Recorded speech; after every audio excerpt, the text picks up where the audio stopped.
very dynamic, very innovative women. One on the topic of customer loyalty and one on the topic of employee loyalty. We're going to start with a dear friend of mine, Jennifer Berkley. Jennifer, I am so happy that you've made it in today. I'm glad to finally be here. Thank you so much for coming. Jennifer, you want to start us off with customer loyalty. Yeah, I mean, it's interesting. We're going to be talking today about the connection between customer loyalty and employee loyalty.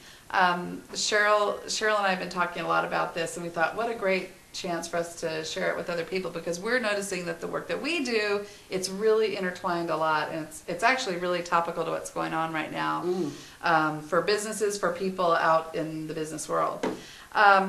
Customer loyalty and customer satisfaction is just a passion of mine. Every job I've ever done, I've found that it was really important to me in my enjoyment of the work as well as my success to make sure that I was really focusing on who's my customer and really understanding what it is that they want from me or from the company that I'm working for. So that's why I do what I do. So the whole idea of customer loyalty is that you need to make sure you understand who your customers are and understand what they want. And once you have those two things figured out, you've got an edge on a lot of people and a lot of other companies. It seems really simple, but not always practiced. And this can apply to companies. I know we've got a lot of different viewers. We've got people that own businesses. We've got people who are employees at companies, people who are starting businesses. And I think this message works for everybody. If you follow those two things, understand who your customer is and what they want, then you can succeed at selling a product, selling a service, or getting a job and keeping a job. And we're going to be talking more about that too. Yes. Having that mindset will really differentiate you. Companies who have that mentality, if you think as a customer, as a consumer, we buy goods from companies that think we're important. So companies can differentiate themselves by having those two questions answered and doing something about it. As well as employees, we can differentiate ourselves in our work. Yes. When I was managing a customer service group, I had to think about who are my customers. And my customers weren't only the people calling up and ordering materials from me, it was also the salesperson. Salespeople were my customers because they were relying on me to treat their customers well, to provide them with information about the products and what was going on with their customers. So as soon as I realized those two important connections and what they needed from me, it made my job a lot easier. So everybody should be asking that question, and everybody has a customer. Everybody in a company has a customer. Unfortunately, if you assume you know what your customers want, that can lead you into trouble too. So knowing who the customer is, that's one part of it.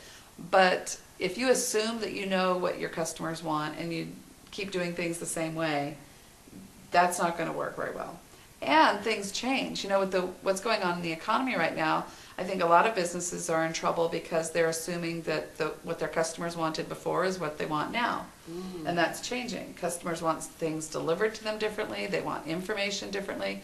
Pricing is a different issue than it used to be. So it's really important to constantly be talking to your customers and understanding what is it that they want from me now. What's changing, if anything. I'm going to be talking a little bit about some really easy ways that you can do that and make sure that you're keeping in touch with what your customers want. Excellent. One of the things that can happen, if a company stops being relevant to their customers, then they lose business. So that's pretty obvious. And I think when we're inside of a company and we're talking about our internal customers, we're not so sure, well, what's the impact if I don't know what my customers want? Well, it can show up in a lot of ways. People can start not wanting to work with you. If they find you as the difficult person to get information from, they're going to go somewhere else, and that's not really good. It's really important to have a reputation as being customer-oriented inside the company.